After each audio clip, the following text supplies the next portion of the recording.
Hello, and welcome everybody. I'm Jev. I live in New Zealand and I read old-fashioned children's books. Currently, I'm reading them on my first generation iPad mini. I've just finished reading a book that I actually had a physical copy of. Sorry, I was looking around to see if I could see it to show you, with real physical paper pages. And I will actually be reading more books like that eventually when I get my office space, which is behind my green screen, sorted out and find the boxes of books and sort through them. A little bit about me. I grew up listening to and reading old books that my parents and my grandparents had grown up with. And so I'm very familiar with a whole lot of old stories, and also what the world used to be like as depicted in those stories. And a lot of people these days just need something otherworld to what is currently going on. And so I found that while we were in lockdown last year, it was a really nice, peaceful thing to do. So I started reading Millie Molly Mandy stories on Twitch so that small children had something nice and peaceful and calm to listen to. And then I realized that actually it's not just children who want this sort of thing. Adults like it too. Hence me getting back into reading this year, and I've been reading old-fashioned children's stories since then, slightly older age range, but it doesn't matter who you are and how old you are, you're welcome to listen to old-fashioned children's stories here. Grab your drink of water, make sure you have something to snack on and somewhere comfortable to sit or sprawl or whatever you want to do. These are rough reads. I don't bother making them perfect. I just read them as they come. I will sometimes stop in the middle of what I'm reading so that I can explain something, because they are, as I said, old-fashioned stories, and so therefore people aren't necessarily going to understand everything, the words that they use sometimes. And so what I will do is I will stop, explain a word or a context, and then carry on. Sometimes stories will explain themselves for that sort of thing, but often the story is so well set in its era that it was written, because that was normal at the time, that they don't explain it to us in our modern world where we don't have those sort of things. I will chat between chapters if there's anything to chat about. I will stop to have a drink of water, but other than that, I read. So get yourself comfortable, and here we go. We are reading The New Treasure a book called New Treasure Seekers by Edith Nesbit. Its subtitle is The Bastable Children in Search of a Fortune. I think we've been there, done that before. That was the first book, The Story of the Treasure Seekers. But we're now in search of a fortune again. I don't quite understand why, but we'll go with it. We are reading I'm sorry, I have to work this one out in my head because this book doesn't number the chapters. Chapter 5. Yes, Chapter 5, The Young Antiquaries. So here we go. This really happened before Christmas, but many authors go back... Sorry, turn this the right way up. Many authors go back to bygone years for whole chapters, and I don't see why I shouldn't. It was one Sunday, somethingth Sunday in Advent, I think, and Denny and Daisy and their father and Albert's uncle came to dinner, which is in the middle of the day for that part of England, that time of history.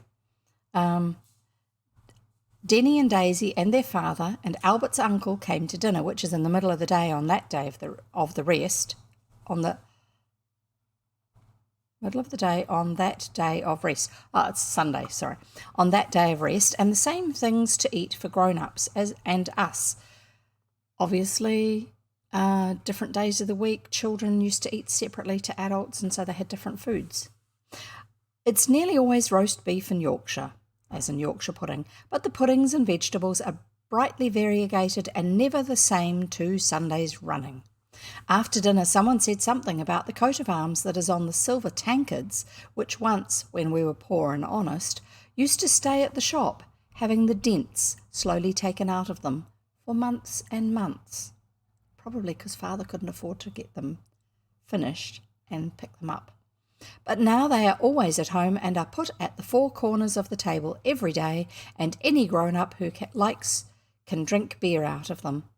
After some talk of the sort you don't listen to, in which bends and lioncels and ghouls and things played a promising part, Albert's uncle said that Mr. Turnbull had told him something about the coat of arms being carved on a bridge somewhere in Cambridgeshire, and again the conversation wandered into things like Albert's uncle had talked about to the Maidstone Antiquarian Society the day they came over to see his old house in the country, and we arranged the time-honoured Roman remains for them to dig up, which is in the second book, The Would-Be Goods. That was when they had somebody, the Maidstone Antiquarian Society were coming to do a dig in the field nearby because there were meant to be Roman ruins there. So those weird words earlier on are to do with coats of arms and heraldry. Oh, by the way, it's Formal Friday, kind of, because we're trying to spice up lockdown. You know, it's a bit boring. There's no point in having casual Friday when you're stuck at home for lockdown, is there? So let's make it Formal Friday. Thank you very much, Hilary Barry, for the getting us all fired up about it here in New Zealand. The little tiara. I shall carry on. So, hearing the words king post and mullion and moulding and underpin, Oswald said, "Might we go?" And we went, and took our dessert with us, and had it in our own common room, instead of listening to the boring talk of the adults, where you can roast chestnuts with a free heart and never mind what your fingers get like, instead of adults telling you to be careful, you know, that sort of thing. When first we knew Daisy, we called her the White Mouse, and her brother had all the appearance of being one too, but you know how untruthful appearances are, or else it was that we taught him happier things, for he certainly turned out quite different in the end, and she was not a bad sort of kid, though we never could quite cure her of wanting to be ladylike. That is the beastliest word there is, I think, and Albert's uncle says so too. He says if a girl can't be a lady, it's not worthwhile to be only like one. She'd better let it alone and be a free and happy bounder. But all this is not what I was going to say, only the author does think of so many things besides the story, and sometimes he puts them in. This is the case with Thackeray and the Religious Tract Society and other authors, as well as Mrs. Humphrey Ward. I've read books by the Religious Tract Society, children's books. They're not actually too badly written, but they do get on a little bit about stuff. Mrs. Humphrey Ward I've never heard of. Anyway, so maybe you can look her up. Only I don't suppose you have ever heard of her. Oh, sorry, I should have kept reading. I don't suppose you have ever heard of her, though she writes books that some people like very much, but perhaps they are her friends. I did not like the one I read about the baronet. It was on a wet Sunday at the seaside and nothing else in the house but Bradshaw and Elise, or like a whatever it is that's in the title. Or I shouldn't have read this book of hers. But what really happened to us before Christmas is strictly the following narrative. So I'm not going to go on about those other things he's saying. This is, oh, by the way, this is Oswald, who is our narrator, and he talks about himself in third person, but he also talks about himself in first person. And he also talks about the group of children in second person. You just have to run with it because this is a story from the point of view of a child, about 11 years old, whatever. I say, remarked Denny, when he had burned his fingers with a chestnut that turned out a bad one after all, and such is life, and he had finished sucking his fingers and getting rid of the chestnut, about these antiquaries.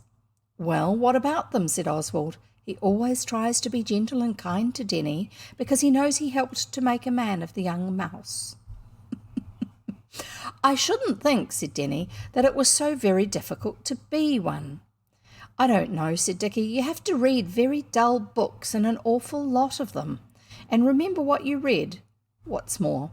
I don't think so, said Alice. That girl who came with the antiquaries, the one Albert's uncle said was upholstered in red plush like furniture, she hadn't read anything, you bet. Doris said, you ought not to bet, especially on Sunday, and Alice altered it to, you may be sure. Well, but what then? Oswald asked Denny. Out with it, for he saw that his youthful friend had got an idea and couldn't get it out. You should always listen patiently to the ideas of others, no matter how silly you expect them to be.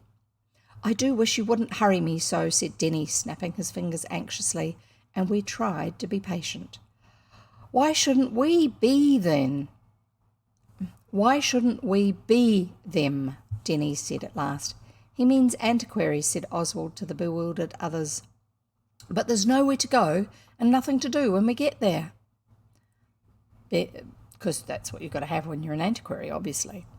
The dentist, so called for short, his real name being Dennis, got red and white and drew Oswald aside to the window for a secret discussion. Oswald listened as carefully as he could, but Denny always buzzes so when he whispers. Righto, he remarked when the confidings of the dentist had got so that you could understand what he was driving at. Though you're being shy with us now, after all we went through together in the summer, is simply skittles. Then he turned to the polite and attentive others and said, You remember that day we went to Bexley Heath with Albert's uncle? Well, there was a house, and Albert's uncle said a clever writer lived there, and in more ancient years, that chap in history, Sir Thomas what's his name, and Denny thinks he might let us be antiquaries there. It looks a ripping place from the railway, and I'm just going to show you an illustration that's in the book. It's Oswald and Denny over by the window, and Denny is whispering to him about his idea. You either get it fuzzy and you can't see it properly, or you get it so it's reflecting and you can't see it properly. So I've chosen fuzzy because it's a bit better for seeing what the picture is. Anyway, let's carry on.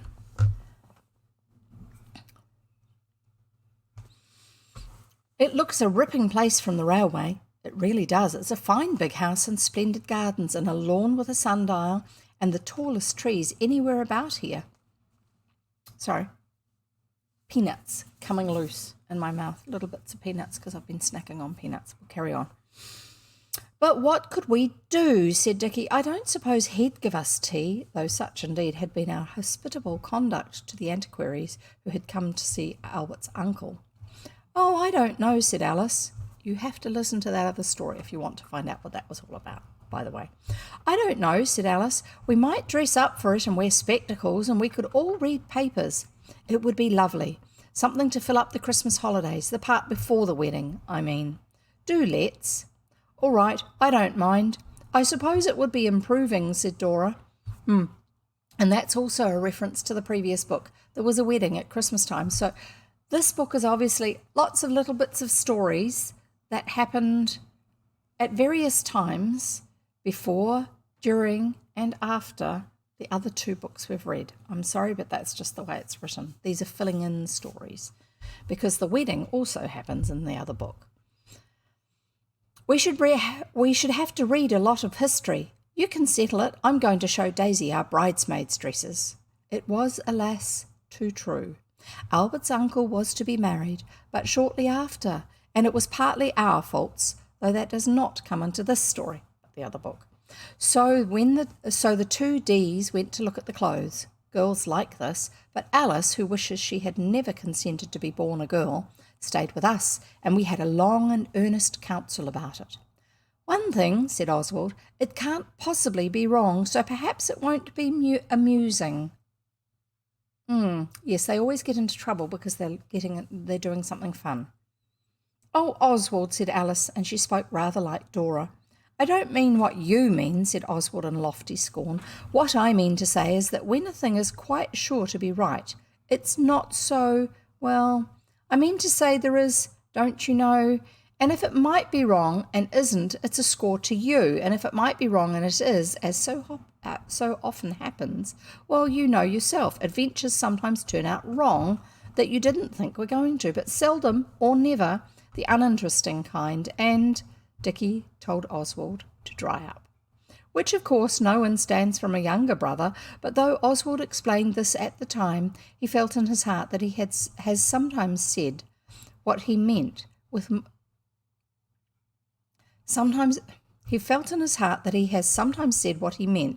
more clearness.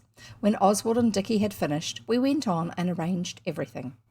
Everyone was to write a paper and read it, because that's what scientists and antiquaries do.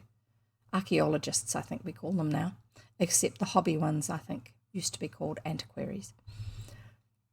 If the papers are too long to read while we're there, said Noel, we can read them in the long winter evenings when we are grouped along the household hearthrug.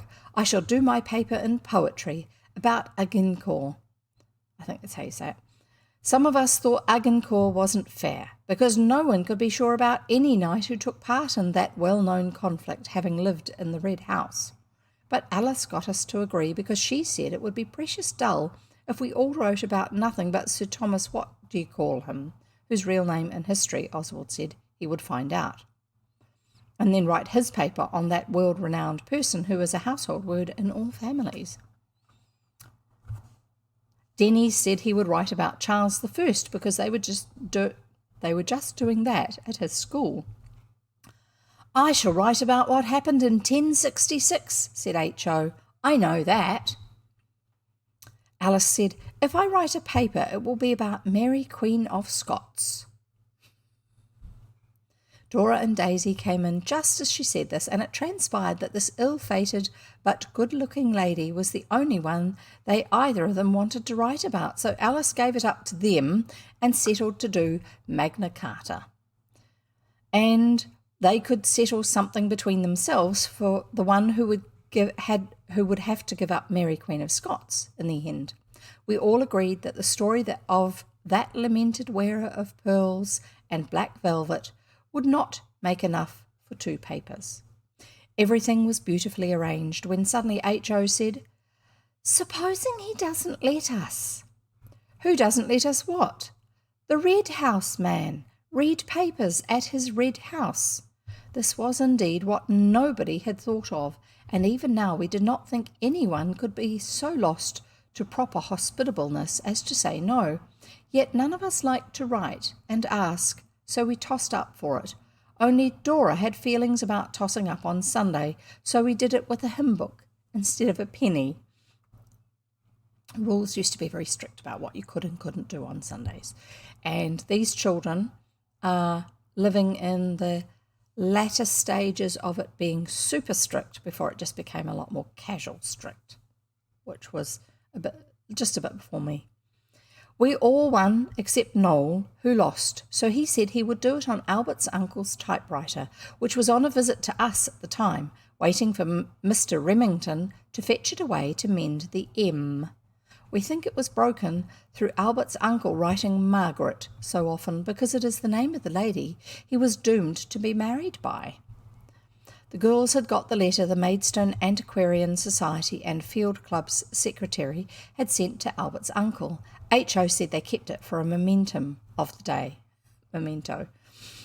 And we altered the dates and names in blue chalk and put in a piece about Might We Skate on the Moat, and gave it to Noel, who had already begun to make up his poetry about Agincourt, and so had to be shaken before he would attend.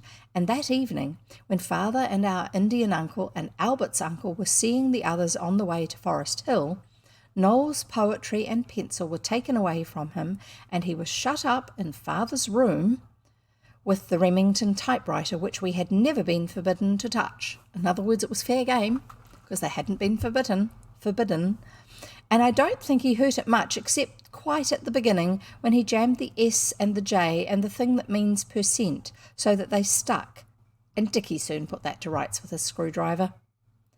He did not get on very well, that's Noel, but kept on writing MOR7E HOAS5 or MORD6M HOVCE on new pieces of paper, and then beginning again till the floor was strewn with his remains. So we left him at it.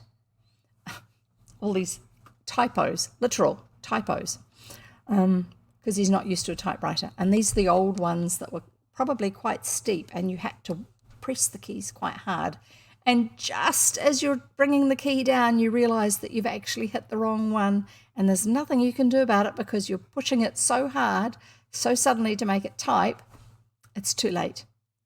And you can't backspace and correct it easily back in those days because they didn't have Tipex or anything like that, let alone autocorrect or anything we can do on our computers now. So we left him at it and went and played Celebrated Painters, a game even Dora cannot say anything about, on Sunday, considering the Bible kind of pictures, most of them painted. And much later, the library door having banged once and the front door twice, Noel came in and said he had posted it, and already he was deep in poetry again, and had to be roused when requisite for bed. I'm starting to get a little bit concerned because nobody checked it before it was posted. We will find out what happens. There will be something. There's always something that happens. It was not till the next day that he owned that the typewriter had been a fiend in disguise and that the letter had come out so odd that he could hardly read it himself. The hateful engine of destruction wouldn't answer to the bit in the least, he said, and I'd used nearly a wastepaper basket of Father's best paper, and I thought he might come in and say something, so I just finished it as well as I could, and I corrected it with the blue chalk because you'd bagged that BB of mine. That's a 2B pencil. And I didn't notice what name I'd signed till after I'd licked the stamp. The hearts of his kind brothers and sisters sank low, but they kept them up as well as they could and said, "What name did you sign?" And Noel said, "Why, Edward Turnbull, of course, just like at the end of the real letter. You never crossed it out like you did his address." So here you go. This is them sitting around playing great artists. Is it? Anyway, and finding out about how the writing had gone.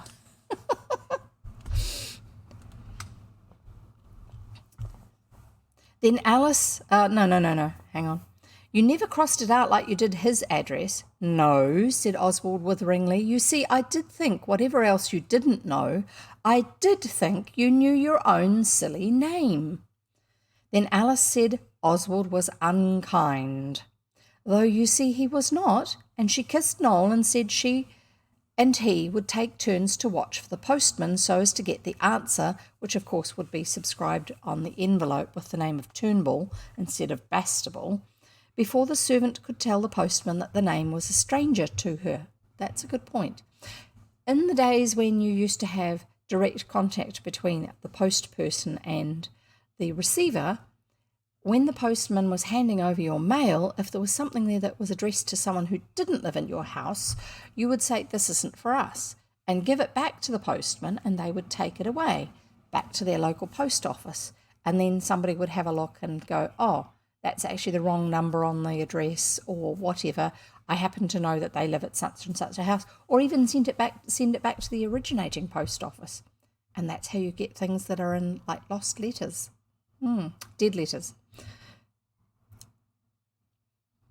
So we'll carry on. And the next evening it came, and it was very polite and grown up, and said we should be welcome and that we might read our papers and skate on the moat. The Red House has a moat, like the moat house in the country, which they stayed in the Would-be-Goods. Only we never skated on it because the frost gave out the minute we had got leave to. Such is life. As the sparks fly upwards, the last above is called a moral reflection. So now, having got leave from Mr. Redhouse, I won't give his name because he is a writer of worldly fame, and he might not like it, we set out about writing our papers. It was not bad fun, only rather difficult because Dora said she never knew what encyclo-volume she might be wanting, as she was using Edinburgh, Mary, Scotland, Bothwell, Holywell, and France, and many others as references in the encyclopedia. And Oswald never knew which he might want, owing to his not being able exactly to remember the distinguished and deathless other appellation of Sir Thomas Thingamy, who had lived in the Red House. Noel was up to his ears in Agincourt.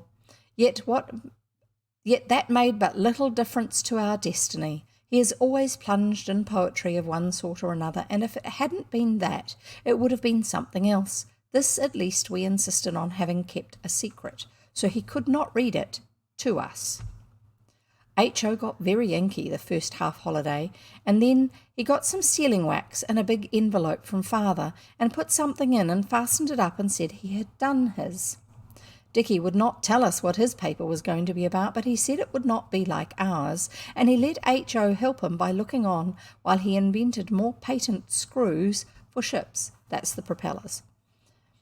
The spectacles were difficult. We got 3 pairs of the uncle's and one that had belonged to the housekeeper's grandfather, but 9 pairs were needed because Albert next door mooched in one half-holiday and wanted to join. The one whose uncle that they often refer to, Albert next door, and wanted to join and said if we'd let him, he'd write a paper on the Constitutions of Clarendon, and we thought he couldn't do it, so we let him. And then, after all, he did.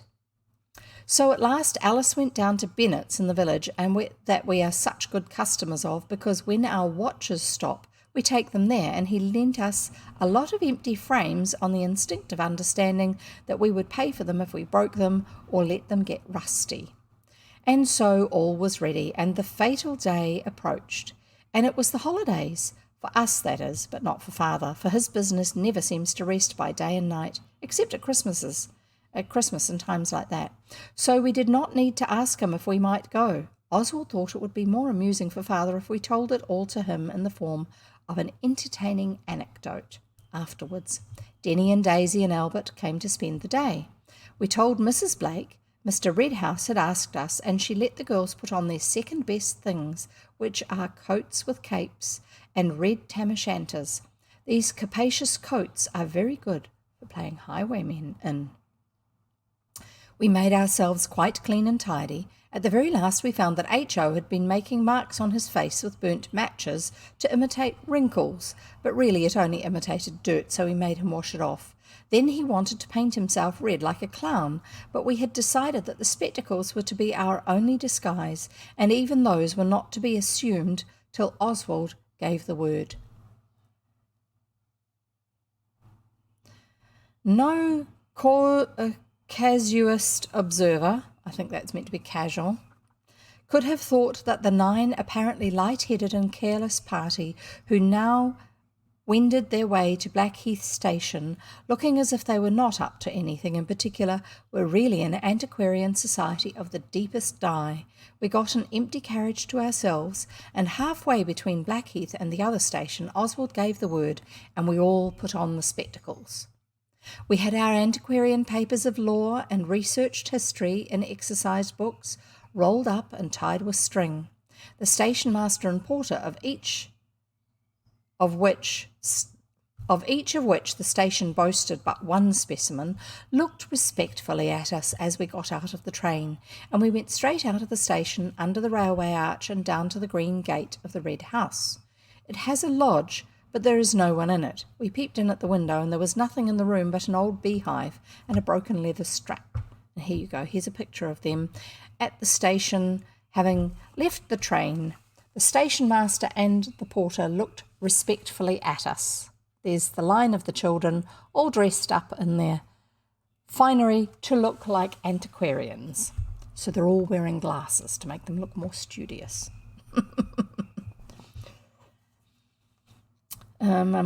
We waited in the front for a bit, so that's at the Red House, so that Mr. Redhouse could come out and welcome us like Albert's uncle did the other antiquaries, but no one came, so we went round the garden. It was very brown and wet, but full of things that you didn't see every day. That's because, remember, it's nearly Christmas time, so that's winter in England. Furs summer houses, for instance, and a red wall all round it with holes in it that you might have walled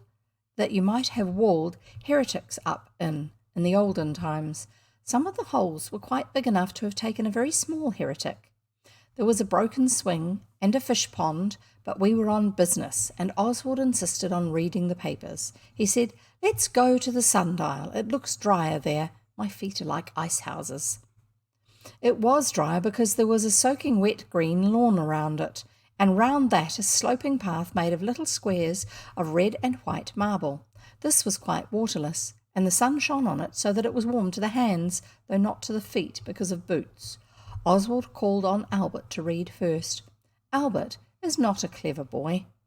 He is not one of us, and Oswald wanted to get over the Constitutions, for Albert is hardly ever amusing, even in fun, and when he tries to show off it is sometimes hard to bear. He read, "The Constitutions of Clarendon." Clarendon, sometimes called Clarence, had only one constitution. It must have been a very bad one because he was killed by a butt of Malmsey. That's a certain size barrel of a certain type of wine. If he had had more constitutions or better ones, he would have lived to be very old. This is a warning to everybody. To this day, none of us knew how he could and whether his uncle had helped him. So, I'm going to clarify. Albert has understood constitution in the other use of the word, which is someone has a strong constitution or a weak constitution, which is to do with how healthy you are and what your tendency is for being able to get sick. So that's why he was referring to the fact that he had died in a butt of Malmsey, and if he'd had more constitutions or better ones, he would have lived to be very old. What the original reference is meant to be, the Constitutions of Clarendon, I haven't a clue because I didn't do that sort of history at school. We clapped, of course, but not with our hearts, which were hissing inside us, and then Oswald began to read his paper. He had not had a chance to ask Albert's uncle what the other name for the world-famous Sir Thomas was, so he had to put him in as Sir Thomas Blank and make it up by being very strong on scenes that could be better imagined than described, and as we knew that the garden was 500 years old, of course he could bring in any eventful findings since the year 1400. Because this is around 1900. He was just reading the part about the sundial, which he had noticed from the train when we went to Bexley Heath. It was rather a nice piece, I think. Most likely this sundial told the time when Charles I was beheaded and recorded the death-devouring progress of the Great Plague and the fire of London. There is no doubt that the sun often shone even in these devastating occasions, so that we may picture Sir Thomas Blank telling the time here and remarking, "Oh, crikey." These last words are what Oswald remarked. Of course, a person in history would never have said them. The reader of the paper had suddenly heard a fierce woodeny sound like giant single sticks terrifyingly close behind him, and looking hastily round, he saw a most angry lady in a bright blue dress with fur on it, like a picture, and very large wooden shoes which had made the single stick noise. Her eyes were very fierce and her mouth tight shut. She did not look hideous, but more like an avenging sprite or angel, though of course we knew she was only mortal, so we took off our caps. A gentleman also bounded towards us over some vegetables and acted as a reserve support to the lady.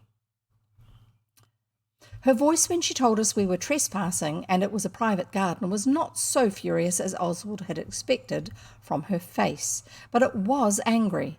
H.O. at once said it wasn't her garden, was it? But of course we could see that it was, because of her not having any hat or jacket or gloves and wearing those wooden shoes to keep her feet dry, which no one would do in the street. Because usually if you were out visiting, you would have worn a hat and a jacket and gloves. So here you go. Her voice when she told us we were trespassing was not so furious.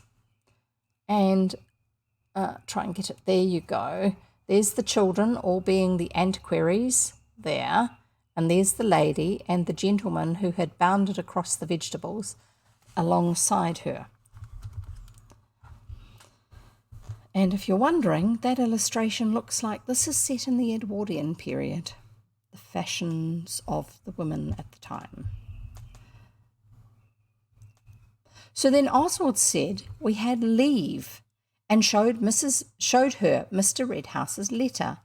"But that was written to Mr. Turnbull," she said, "and how did you get it?" Then Mr. Redhouse wearily begged us to explain, so Oswald did in that clear, straightforward way some people think he has, and that no one can suspect for an instant.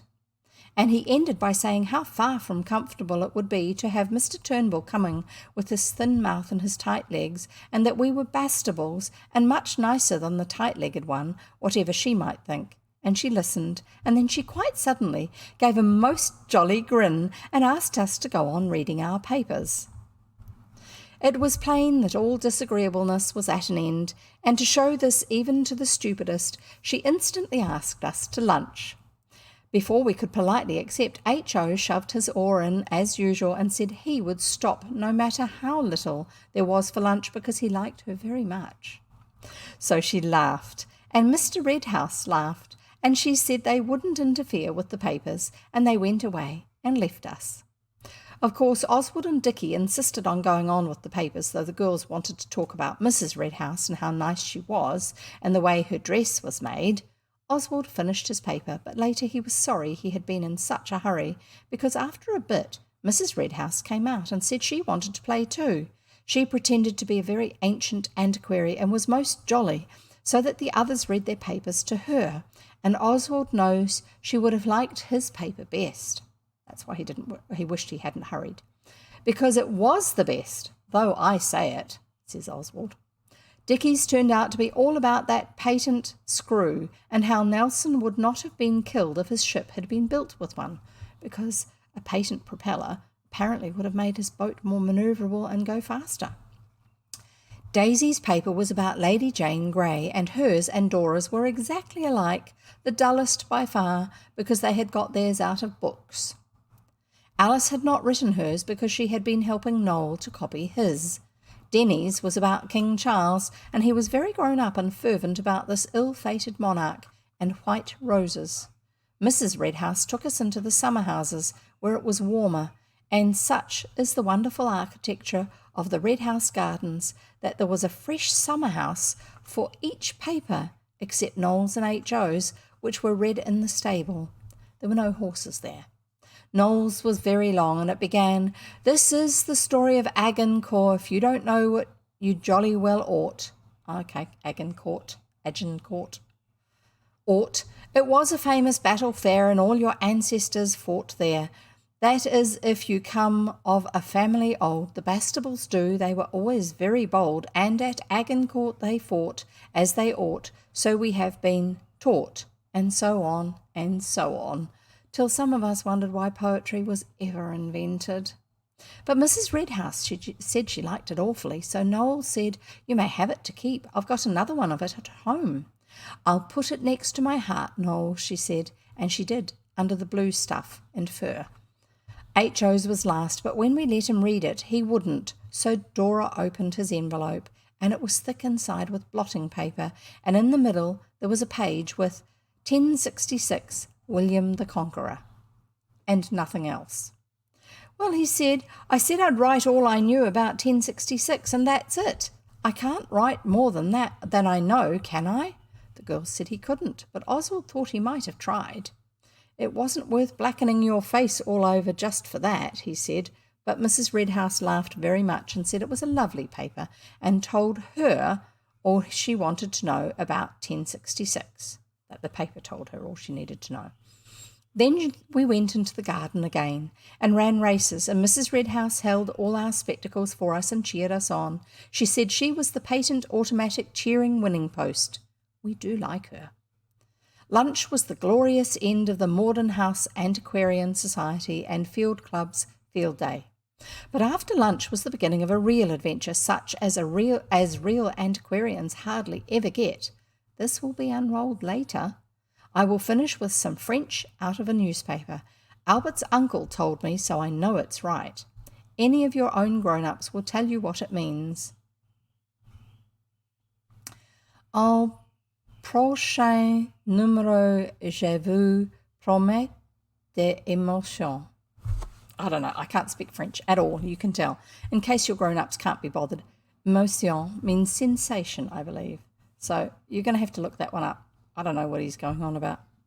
And I'm going to stop the chapter there, because that's the end of the... So stop there at the end of the chapter and have a drink of water, because that's what we do. So how are you, and what are you up to? Now, Just a wee tip for those of you who are new here. I'm speaking first of all to those who are watching me on Twitch. If you follow me here, then Twitch will notify you when I go live next time, and it will keep doing that. And if you're watching this on YouTube, if you subscribe to me on YouTube, then YouTube will notify you when I have a new story or a new reading that I have put up on YouTube. Now, if you want to listen to some stories we've had before, because the stories that I read on Twitch get put up on YouTube 2 weeks later, then if you go to my channel on YouTube and look for my playlists, each playlist is a book or a couple of books maybe, or a whole set of stories. Millie Molly Mandy is all one playlist, even though it's from like half a dozen books. Alice in Wonderland and Through the Looking Glass are one playlist. Everything else is done as a separate playlist per book. So I'll give you the link. No, this way. There it is. There's the link. I'll just have another quick drink of water, because your throat can get a bit dry when you're reading.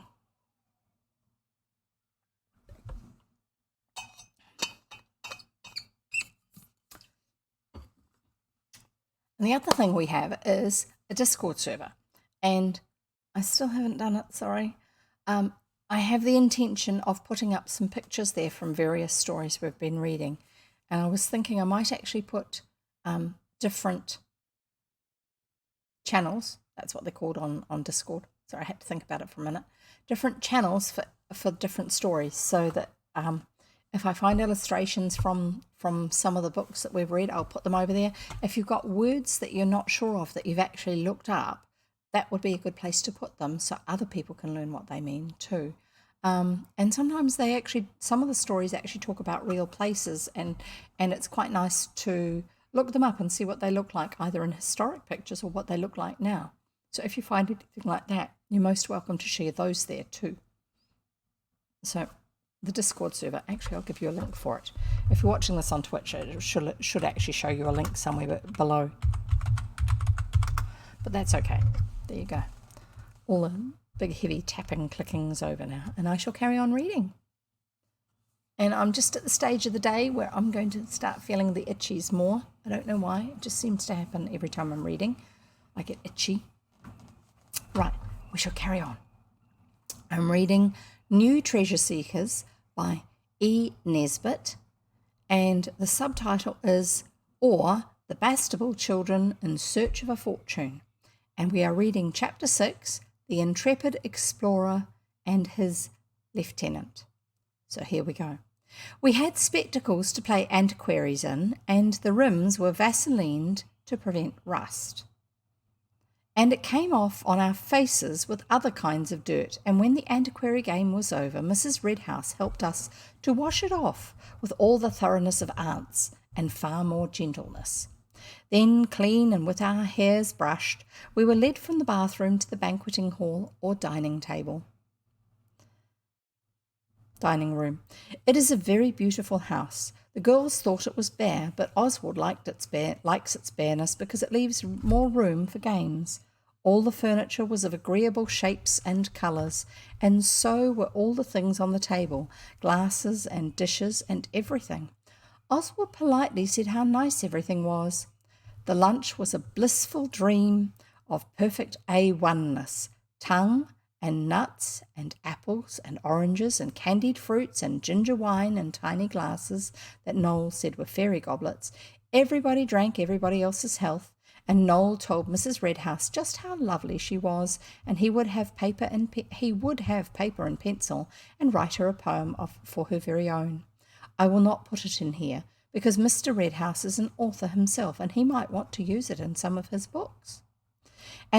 And the writer of these pages has been taught to think of others. And besides, I expect you are jolly well sick of Noel's poetry. I think that's the real reason why. And here's a picture. The lunch was a blissful dream of A1-ness. There you go. And there's Mrs. Redhouse sitting at the head of the table in her lovely Edwardian clothing, and there's all the children lined up along the table, either side, and Mr. Redhouse at the far end of the table. There was no restrainingness about that lunch. As far as a married lady can possibly be a regular brick, Mrs. Redhouse is one. So in Oswald's world, calling someone a regular brick was a real compliment. They were a good, solid, good person that you trusted and you felt like you had a good connection with. A real brick. Mrs. Redhouse is one, and Mr. Redhouse is not half bad and knows how to talk about interesting things like seizures and cricket and foreign postage stamps. Even poets think of things sometimes, and it was Noel who said directly he had finished his poetry, "Have you got a secret staircase? And have you explored your house properly?" "Yes, we have," said that well-behaved and unusual lady, Mrs. Redhouse, "but you haven't. You may if you like. Go anywhere," she added with the unexpected magnificence of a really noble heart. "Look at everything, only don't make hay. Off with you," or words to that effect. And the whole of us, with proper thanks, offed with us instantly in case she should change her mind. I will not describe the Red House to you, because perhaps you do not care about a house having 3 staircases and more cupboards and odd corners than we'd ever seen before, and great attics with beams and enormous drawers on rollers, let alone into the wall, drawers on rollers let into the wall, and half the rooms not furnished, and those that were, all with old-looking, interesting furniture. There was something about that furniture that even the present author can't describe, as though any of it might have secret drawers or panels, even the chairs. It was all beautiful and mysterious in the deepest degree. When we had been all over the house several times, we thought about the cellars. There was only one servant in the house, so we saw Mr. and Mrs. Redhouse must be poor but honest, like we used to be, and we said to her, "How do you do? We've got leave to go wherever we like, and please, where are the cellars, and may we go in?" She was quite nice, though she seemed to think there were an awful lot of us. Yes, if it's usually just her and the 2 people of the house, this is a lot of people, the children. "Lord love a duck, yes, I suppose so," in not ungentle tones, and she showed us. I don't think we should ever have found the way from the house into the cellar by ourselves. There was a wide shelf in the scullery with a row of gentlemanly boots on it that had been cleaned, and on the floor in front a piece of wood. The general's servant, for such indeed she proved to be, lifted up the wood and opened a little door under the shelf, and there was the beginning of steps, and the entrance to them was half trapdoor and half the upright kind, a thing none of us had seen before. So the floor came along, and then there was the wall, but they've got steps that go down, but the steps start before you get to the wall. So they had a board that went over the hole for the steps, and also a bit of removable board that covered the hole in the wall, probably to keep the cold out and anything else. Anyway, doesn't matter. I'm just imagining it in my mind, picturing it. A thing that none of us had seen before. She gave us a candle end, and we pressed forward to the dark unknown. The stair was of stone, arched overhead like churches, and it twisted most unlike other cellar stairs. And when we got down, it was all arched like vaults, very cobwebby. "Just the place for crimes," said Dicky. There was a beer cellar and a wine cellar with bins, and a keeping cellar with hooks in the ceiling and stone shelves, just right for venison pasties and haunches of the same swift animal. Then we opened a door, and there was a cellar with a well in it. "To throw bodies down, no doubt," Oswald explained. They were cellars full of glory, and passages leading from one to the other like the Inquisition, and I wish ours at home were like them. There was a pile of beer barrels in the largest cellar, and it was H.O. who said, "Why not play King of the Castle?" So we did. We had a most refreshing game. It was exactly like Denny to be the one who slipped down behind the barrels and did not break a single one of all his arms and legs. "No," he cried in answer to our anxious inquiries, "I'm not a bit hurt, but the wall here feels soft. At least, not soft, but it doesn't scratch your nails like stone does. So perhaps it's the door to a secret dungeon or something like that." Good old dentist, replied Oswald, who always likes Denny to have ideas of his own, because it was us who taught him the folly of white mousishness. It might be, he went on, but these barrels are as heavy as lead and much more awkward to collar hold of. Couldn't we get in some other way? Alice said. There ought to be a subterranean passage. I expect there is if we only knew. Oswald has an enormous geographical bump in his head. He said, Look here, that far cellar where the wall doesn't go quite up to the roof, that space we made out, was under the dining room. I could creep up there. I believe it leads into behind this door. Get me out, oh, do get me out and let me come, shouted the barrel-imprisoned dentist from the unseen regions near the door. So we got him out by Oswald lying flat on his front on top of the barrel, and the dentist clawed himself up by Oswald's hands while the others kept hold of the boots of the representative of the House of Bastable, which, of course, Oswald is whenever father is not there. Come on, cried Oswald when Denny was at last able to appear, very cobwebby and black. Give us what's left of the matches. The others agreed to stand by the barrels and answer our knocking on the door if we ever got there. But I dare say we shall perish on the way, said Oswald hopefully. I'm thinking, oh my goodness, what if there isn't a door on the other side? And they're stuck there, and there's no ladder. Well, we'll find out. Let's keep reading. So we started. The other cellar was easily found by the ingenious and geography bump-headed Oswald. It opened straight on to the moat, and we think it was a boathouse in middle-aged times. That's interesting.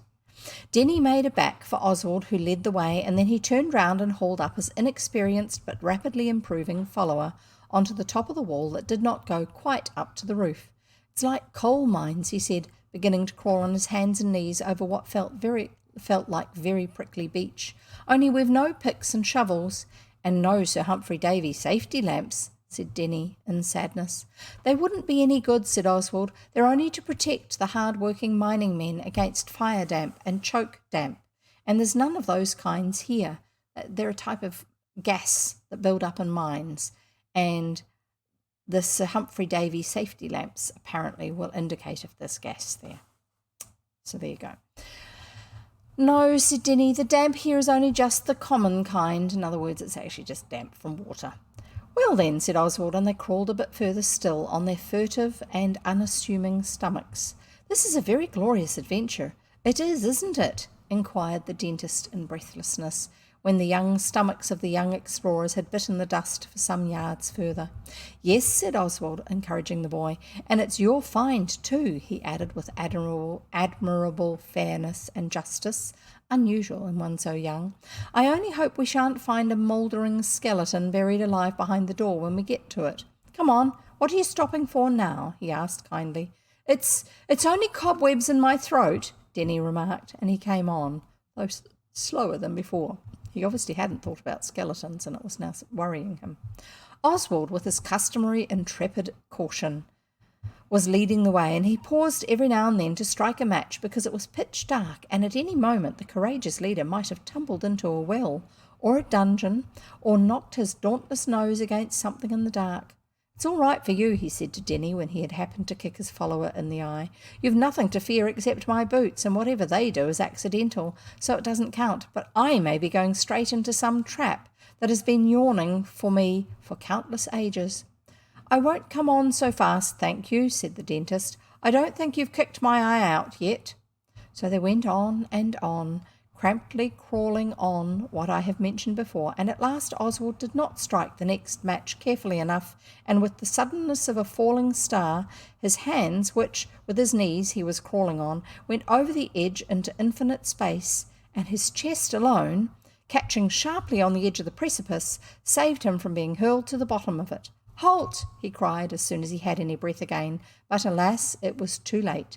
The dentist's nose had been too rapid and had caught up the boot heel of the daring leader. This was very annoying to Oswald and was not in the least his fault. Do keep your nose off my boots half a sec, he remarked, but not crossly. I'll strike a match. And he did, and by its weird and unscrutaceous light, looked down into the precipice. Its bottom transpired to be not much more than 6 feet below, so Oswald turned the other end of himself first, hung by his hands, and dropped with fearless promptness, uninjured, in another cellar. He then helped Denny down. The cornery thing Denny happened to fall on could not have hurt him so much as he said, "Oh dear." The light of the torch, match, now revealed to the two bold and youthful youths another cellar with things in it, very dirty indeed, but of thrilling interest and unusual shapes. But the match went out before they could see exactly what the things were. So here you go. Oswald did not strike the next match carefully enough. In other words, it didn't get a decent light going to be able to show them where they were soon enough. They're crawling along. Try that again. They are crawling along the top of this piece of wall here, and there's Oswald and there's Denny, and Oswald's hands have fallen over the edge.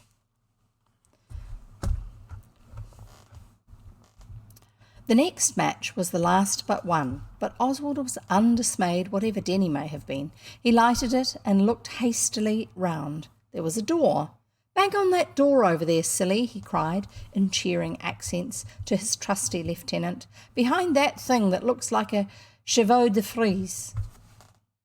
Denny had never been to Woolwich, and while Oswald was explaining what a chevaux de frise is, the match burnt his fingers almost to the bone, and he had to feel his way to the door and hammer on it yourself.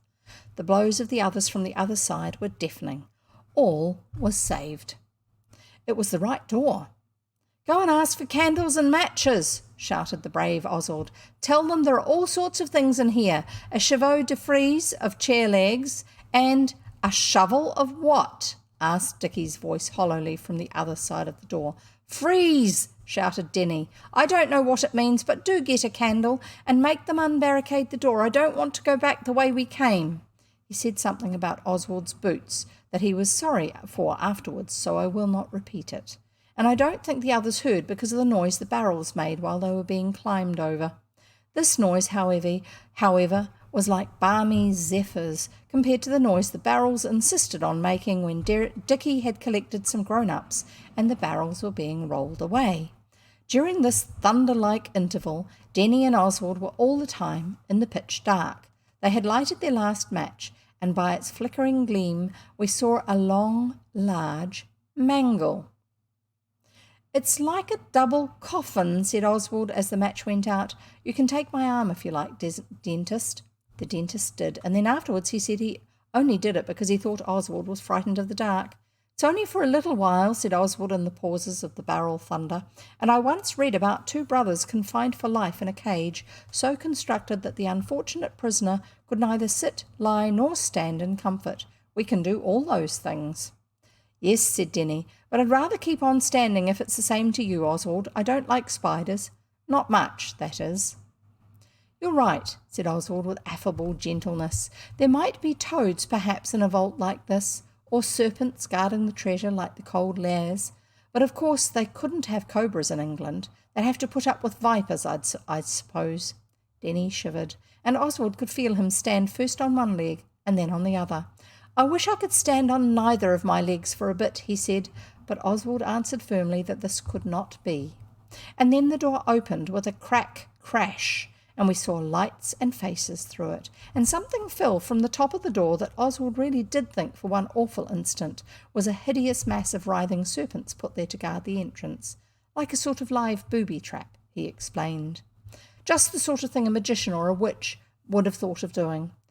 But it was only dust and cobwebs, a thick, damp mat of them.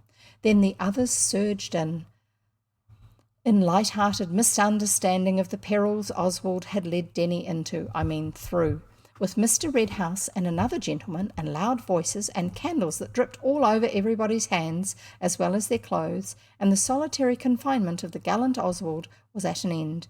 Denny's solitary confinement was at an end too, and he was now able to stand on both legs and let go the arm of his leader, who was so full of fortitude. "This is a find," said the pleased voice of Mr. Redhouse. "Do you know, we've been in this house 6 whole months and a bit, and we never thought of there being a door here." "Perhaps you don't often play King of the Castle," said Dora politely. "It is rather a rough game, I always think." Well, curiously enough, we never have," said Mr. Redhouse, beginning to lift out the chairs, in which avocation we all helped, of course.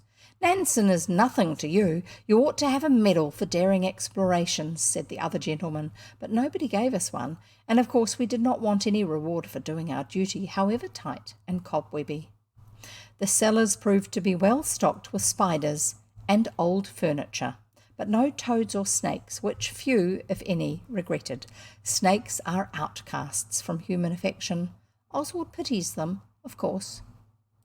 There was a great lumpish thing in 4 parts that Mr. Redhouse said was a press, and a ripping settle, that's like a sofa, settle, besides the chairs and some carved wood that Mr. Redhouse and his friend made out to be part of an old 4-post bed. There was also a wooden thing like a box with another box on it at one end, and H.O. said you could make a ripping rabbit hutch out of that. Oswald thought so himself, but Mr. Redhouse said he had other uses for it and would bring it up later. It took us all that was left of the afternoon to get the things up the stairs into the kitchen. It was hard work, but we know all about the dignity of labour. The General hated the things we had so enterprisingly discovered. I suppose she knew who would have to clean them. But Mrs. Redhouse was awfully pleased, the general housemaid, and said we were dears. We were not very clean dears by the time our work was done, and when the other gentleman said, "Won't you all take a dish of tea under my humble roof?" the words "like this" were formed by more than one youthful voice. "Well, if you would be happier in a partially cleansed state," said Mr. Redhouse, and Mrs. Redhouse, who was my idea of a feudal lady in a castle, said, "Oh, come along, let's go and partially clean ourselves. I'm dirtier than anybody, though I haven't explored a bit. I've often noticed that the more you admire things, the more they come off on you." So we all washed as much as we cared to, and went to tea at the gentleman's house, which was only a cottage, but very beautiful. He had been a war correspondent and knew a great many things, besides having books and books of pictures. It was a splendid party. We thanked Mrs. R.H. and everybody when it was time to go, and she kissed the girls and the little boys, and then she put her head on one side and looked at Oswald and said, "I suppose you're too old." Oswald did not like to say he was not. If kissed at all, he would prefer it being for some other reason than his being not too old for it, so he did not know what to say, but Noel chipped in with, "You'll never be too old for it," to Mrs. Redhouse, which seemed to Oswald most silly and unmeaning, because she was already much too old to be kissed by people unless she chose to begin it. But everyone seemed to think Noel had said something clever, and Oswald felt like a young ass. But Mrs. R.H. looked at him so kindly and held out her hand so queenly that before he knew he meant to, he had kissed it like you do the queens. Then, of course, Denny and Dicky went and did the same. Oswald wishes that the word kiss might never be spoken again in this world. Not that he minded kissing Mrs. Redhouse's hand in the least, especially as she seemed to think it was nice of him to, but the whole thing is such contemptible piffle.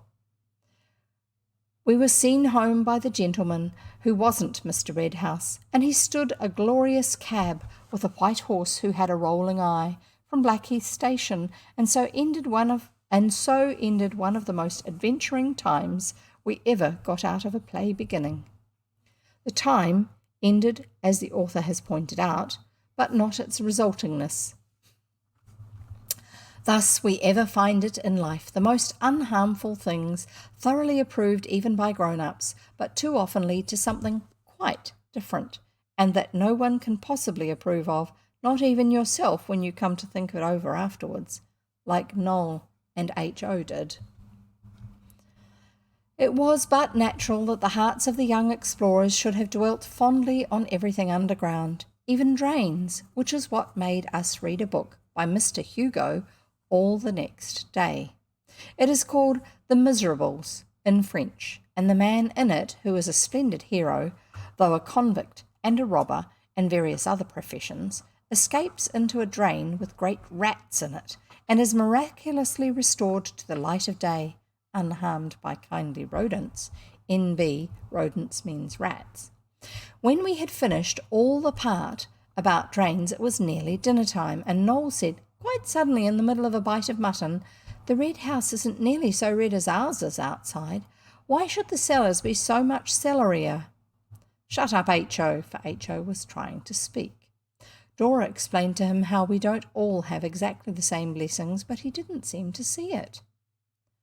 "It doesn't seem like the way things happen in books," he said. "In Walter Scott it wouldn't be like that, nor yet in Anthony Hope. I should think the rule would be the redder, the celery. The celerio. In other words, the more of a cellar you have.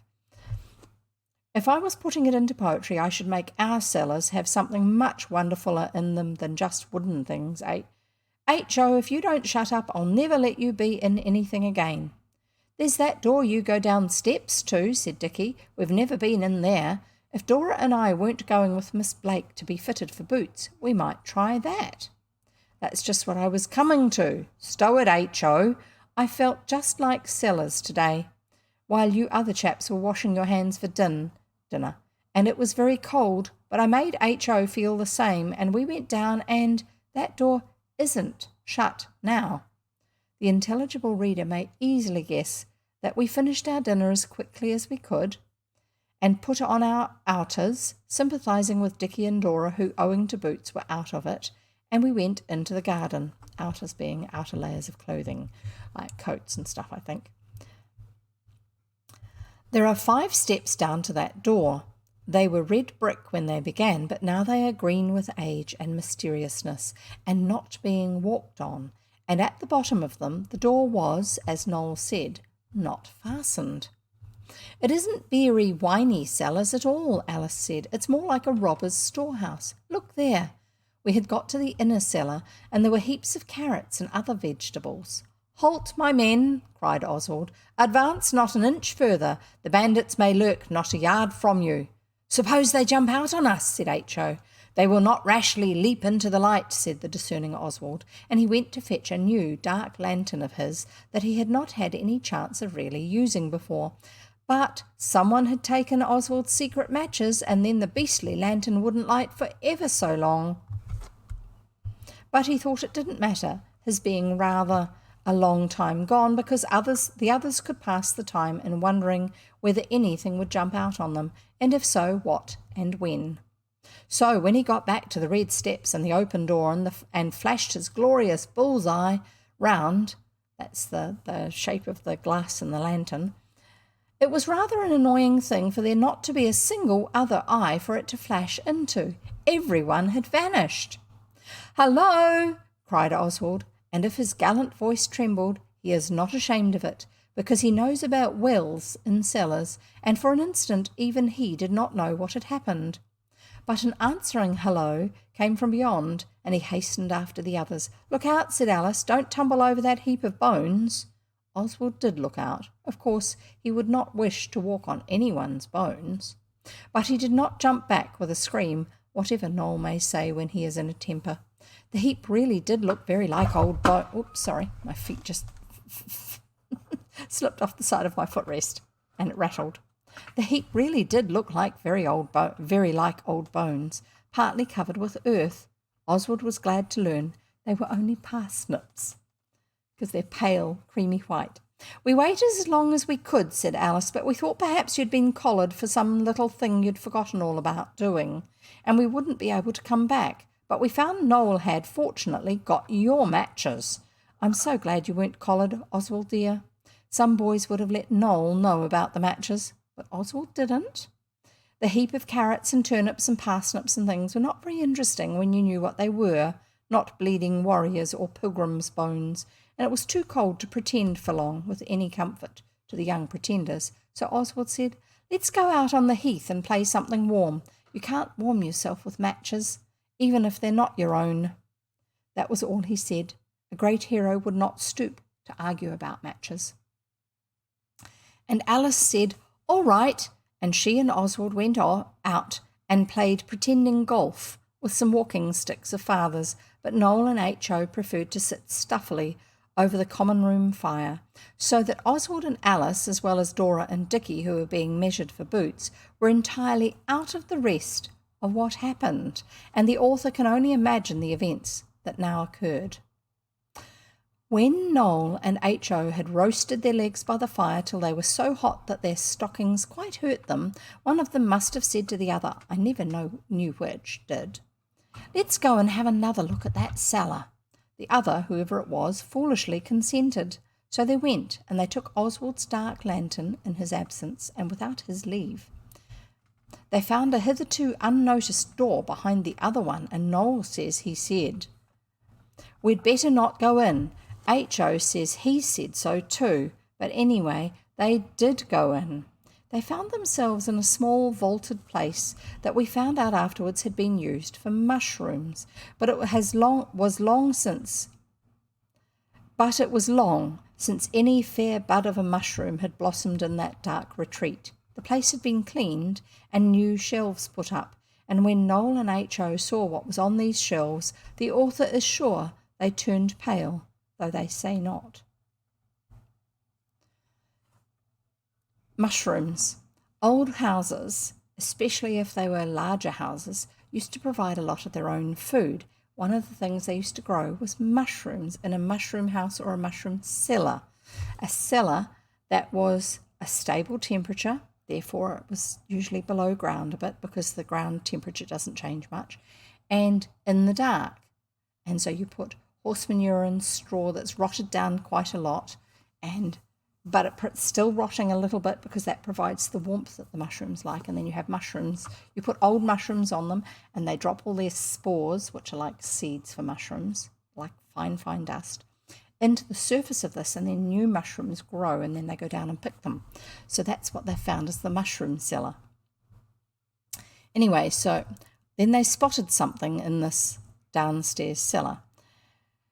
When Noel and H.O. saw what was on these shelves, the author is sure they turned pale, though they say not, for what they saw was coils and pots and wires, and one of them said in a voice that must have trembled, "It is dynamite, I am certain of it. What shall we do?" I am certain the other said, "This is to blow up father because he took part in the Lewisham election and his side won." The reply no doubt was, "There is no time for delay, we must act, we must cut the fuse, all the fuses, there are dozens." Oswald thinks it was not half bad business, those two kids, for Noel is little more than one, owing to his poetry and his bronchitis, standing in the abode of dynamite and not screeching or running off to tell Miss Blake or the servants or anyone, but just doing the right thing without any fuss. I need hardly say it did not prove to be the right thing, but they thought it was. And Oswald cannot think that you are really doing wrong if you really think you are doing right. I hope you will understand this. I believe the kids tried cutting the fuses with Dick's pocket knife that was in the pocket of his outer clothes, but the fuses would not, no matter how little you trembled when you touched them. But at last, with scissors and the gas pliers, they cut every fuse. The fuses were long, twisty wire things covered in green wool, like blind cords. And I'm going to show you a picture. Here they are in the cellar, reaching up, one of them standing on a box, reaching up to the shelf. And there's funny, lumpy things with wires all connected to them. And we'll find out what they really were soon, because I'm sure that's not what they were. But at last, with scissors and the gas pliers, they cut every fuse. The fuses were long, twisty wire things covered with green wool, like blind cords. Then Noel and H.O., and Oswald for one, thinks it showed a goodish bit of pluck, and policemen have been made heroes for less, got cans and cans of water from the tap by the greenhouse and poured sluicing showers of the icy fluid in among the internal machinery of the dynamite arrangement, for so they believed it to be. Then, very wet, but feeling that they had saved their father and the house, they went and changed their clothes. I think they were a little stuck up about it, believing it to be an act unrivalled in devotedness, and they were most tiresome all the afternoon talking about their secret and not letting us know what it was. But when father came home, early as it happened, those swollen-headed, but in Oswald's opinion quite to be excused, kiddies learned the terrible truth. Oh dear. We're going to find out what it really was. Of course, Oswald and Dickie would have known at once. If Noel and H.O. hadn't been so cocky about not telling us, we could have exposed the truth to them in all its uninteresting nature. I hope the reader will now prepare himself for a shock. In a whirl of darkness and the gas being cut off and not being able to get any light and father saying all sorts of things, it all came out. Those coils and jars and wires in that cellar were not an infernal machine at all. It was, I know you will be very much surprised, it was the electric lights and bells that father had put in while we were at the Red House the day before. H.O. and Noel caught it very fully, and Oswald thinks this is one of the few occasions when my father was not as just as he meant to be. My uncle was not just either, but then it is much longer since he was a boy, so we must make excuses for him. We sent Mrs. Redhouse a Christmas card each, in spite of the trouble that her sellers had lured him into. Noel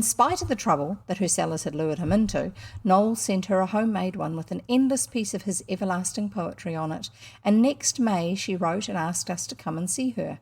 We tried to be just, and we saw that it was not really her fault that Noel and H.O. had cut those electric wires, so we all went, but we did not take Albert Morrison because he was fortunately away with an aged godparent of his mother's who writes tracts at Tunbridge Wells. So that's Albert next door, is Albert Morrison. The garden was all flowery and green, and Mr. and Mrs. Redhouse were nice and jolly, and we had a distinguished and first-class time. But would you believe it, that boxish thing in the cellar that H.O. wanted them to make a rabbit hutch of, well, Mr. Redhouse had cleaned it and mended it, and Mrs. Redhouse took us to the room where it was to let us look at it again. And unbelievable to relate, it turned out to have rockers, and someone in the dark bygone ages seems, for reasons unknown to the present writer, to have wasted no end of carpentry and carving on it just to make it into a cradle. And what is more, since we were there last, Mr. and Mrs. Redhouse had succeeded in obtaining a small but quite alive baby to put in it. I suppose they thought it wilful waste to have a cradle and no baby to use it, but it could so easily have been used for something else. It would have made a ripping rabbit hutch, and babies are far more trouble than rabbits to keep, and not nearly so profitable, I believe. And that's the end of the chapter and today's reading. And I hope you've had fun. So join us again next time, which is probably going to be next Monday, because I'm reading today on Friday. I read Mondays, Wednesdays, Fridays at 3 p.m. New Zealand time on Twitch, and then my stories are put up 2 weeks later on YouTube at 3:30. So there you go, and we'll see you next time. Don't forget to have fun. Bye.